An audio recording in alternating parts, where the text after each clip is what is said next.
ಒಂದ್ ಕಡೆ ಸಿಎಂ ಬದಲಾವಣೆ ಮಾಡಬಾರದು ಅಂತ ಸಚಿವ ಸತೀಶ್ ಜಾರಕಿಹೊಳಿ ಹೇಳಿದ್ರೆ ಮತ್ತೊಂದು ಕಡೆ ಕೆಪಿಸಿಸಿ ಅಧ್ಯಕ್ಷರನ್ನ ಬದಲಾವಣೆ ಮಾಡಬೇಕು ಅಂತ ಪಟ್ಟನ್ನ ಹಿಡಿದಿದ್ದಾರೆ. ಅಧ್ಯಕ್ಷರ ಬದಲಾವಣೆಗೆ ಸತೀಶ್ ಜಾರಕಿಹೊಳಿ ಹೈಕಮಾಂಡ್ ಮೇಲೆ ಒತ್ತಡವನ್ನ ತರುವಂತ ಕೆಲಸ ಮಾಡಿದ್ದಾರೆ. ಮೊನ್ನೆಯಷ್ಟೇ ದೆಹಲಿಗೆ ಹೋಗಿದ್ರು. ಆ ಭೇಟಿ ವೇಳೆ ಹೈಕಮಾಂಡ್ ಮುಂದೆ ಈ ರೀತಿಯಾಗಿ ಸಚಿವ ಸತೀಶ್ ಜಾರಕಿಹೊಳಿ ಒತ್ತಡವನ್ನ ಹಾಕಿದ್ದಾರೆ. ಕೆಸಿ ವೇಣುಗೋಪಾಲ್ ಜೊತೆಗೆ ಎಐಸಿಸಿ ಅಧ್ಯಕ್ಷ ಮಲ್ಲಿಕಾರ್ಜುನ ಖರ್ಗೆ ಅವರನ್ನ ಭೇಟಿ ಮಾಡಿ ಈ ರೀತಿಯಾಗಿ ಒಂದು ಪ್ರೆಷರ್ ಅನ್ನ ತರುವಂತಹ ಕೆಲಸವನ್ನ ಸತೀಶ್ ಜಾರಕಿಹೊಳಿ ಮಾಡಿದ್ದಾರೆ. ಡಿಕೆಶಿ ಸಾರಥ್ಯವನ್ನ ಬೇರೆಯವರಿಗೆ ನೀಡಬೇಕು ಅನ್ನುವಂಥ ಒಂದು ಮನವಿಯನ್ನು ಕೂಡ ಈ ವೇಳೆ ಅವರು ಮಾಡಿದ್ದಾರೆ. ಒಂದ್ ಕಡೆ ಸಿಎಂ ಬದಲಾವಣೆ ಮಾಡಬೇಡಿ, ಸಿಎಂ ಕುರ್ಚಿನ ಚೇಂಜ್ ಮಾಡೋಕೆ ಟಚ್ ಮಾಡಕ್ಕೆ ಹೋಗಬೇಡಿ ಅಂತ ಹೇಳ್ತಾರೆ. ಮತ್ತೊಂದು ಕಡೆ ಕೆಪಿಸಿಸಿ ಅಧ್ಯಕ್ಷರ ಬದಲಾವಣೆಗೆ ಪಟ್ಟನ್ನ ಹಿಡಿದು ಬಂದಿದ್ದಾರೆ. ರೈಟ್, ಡೀಟೇಲ್ಸ್ ಅನ್ನ ಕೊಡ್ತಾರೆ ನಮ್ಮ ಪ್ರತಿನಿಧಿ ಹರೀಶ್.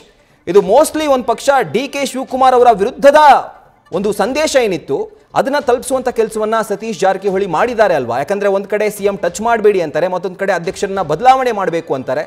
ಸೊ ಎಷ್ಟರ ಮಟ್ಟಿಗೆ ಇವರ ಒಂದು ಮೀಟಿಂಗ್ ಫಲಪ್ರದವಾಗಿದೆ ಅಂತ? ಖಂಡಿತವಾಗಿ ರಾಹುಲ್, ಸತೀಶ್ ಜಾರಕಿಹೊಳಿ ಅವರು ದೆಹಲಿಗೆ ತೆರಳಿದ ನಂತರ ತಮ್ಮದೇ ಆದಂತಹ ವರಸೆಯಲ್ಲಿ ಒಂದು ದಾಳವನ್ನ ಕೂಡ ಉರುಳಿಸಿರುವಂತದ್ದು ಸ್ಪಷ್ಟವಾಗಿ ಕಾಣಿಸ್ತೈತೆ. ಒಂದು, ಸಿದ್ದರಾಮಯ್ಯ ಅವ್ರನ್ನ ಸಿಎಂ ಗಾದಿಯಿಂದ ಬದಲಾವಣೆ ಮಾಡಬಾರ್ದು ಅನ್ನುವಂಥದ್ದು. ಮಗದೊಂದ್ ಕಡೆ ಹಾಲಿ ಅಧ್ಯಕ್ಷರಾಗಿರುವಂತಹ ಡಿ.ಕೆ. ಶಿವಕುಮಾರ್ ಅವ್ರನ್ನ ಕೆಪಿಸಿಸಿ ಸ್ಥಾನದಿಂದ ಬದಲಾಯಿಸಬೇಕು ಅನ್ನುವಂತಹ ಒತ್ತಡ ಹಾಕಿರುವಂತದ್ದು ಕೂಡ ಈಗ ಗೊತ್ತಾಗ್ತಾ ಇದೆ. ಸೊ ಈಗ ಪಕ್ಷ ಸಂಘಟನೆ ವಿಚಾರಕ್ಕೆ ಸಂಬಂಧಪಟ್ಟಂಗೆ ಒಂದಷ್ಟು ಮಾಹಿತಿಯನ್ನ ಕೂಡ ಅವರು ಮುಂದೆ ಇಡುವಂತ ಒಂದು ಪ್ರಯತ್ನ ಮಾಡಿದ್ದಾರೆ ಅನ್ನುವಂಥದ್ದು ಕೂಡ ಈಗ ಕೇಳ್ಬರ್ತಿದೆ.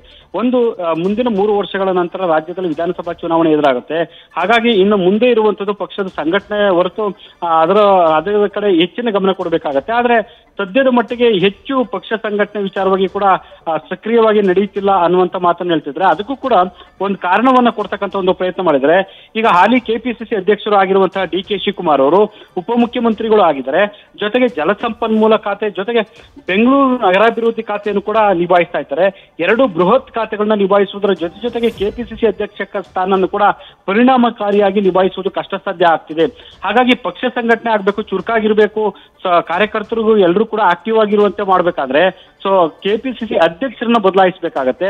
ಯಾರಿಗೆ ಕೊಟ್ಟರು ಕೂಡ ಪರಿಣಾಮಕಾರಿಗೆ ಪಕ್ಷ ಸಂಘಟಿಸುವವರಿಗೆ ಒಂದು ಅವಕಾಶವನ್ನ ಕೊಡಿ, ಆದ್ರೆ ನನಗೂ ಕೊಟ್ಟರು ನಾನು ಕೂಡ ನಿಭಾಯಿಸೋದಕ್ಕೆ ಸಿದ್ಧನಾಗಿದ್ದೇನೆ ಅನ್ನುವಂತ ಅಭಿಪ್ರಾಯವನ್ನ ಮಲ್ಲಿಕಾರ್ಜುನ ಖರ್ಗೆ ಮತ್ತೆ ಕೆ.ಸಿ. ವೇಣುಗೋಪಾಲ್ ಅವರ ಮುಂದೆ ಇಟ್ಟಿದ್ದಾರೆ ಅನ್ನುವಂತ ಮಾತುಗಳು ಕೇಳಿ ಬರ್ತಾ ಇರುವಂತದ್ದು ರಾಹುಲ್.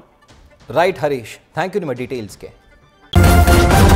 ನ್ಯೂಸ್ ಫಸ್ಟ್ ನಿರ್ಭೀತಿಯಿಂದ ನಿಮ್ಮ ಪರವಾಗಿ.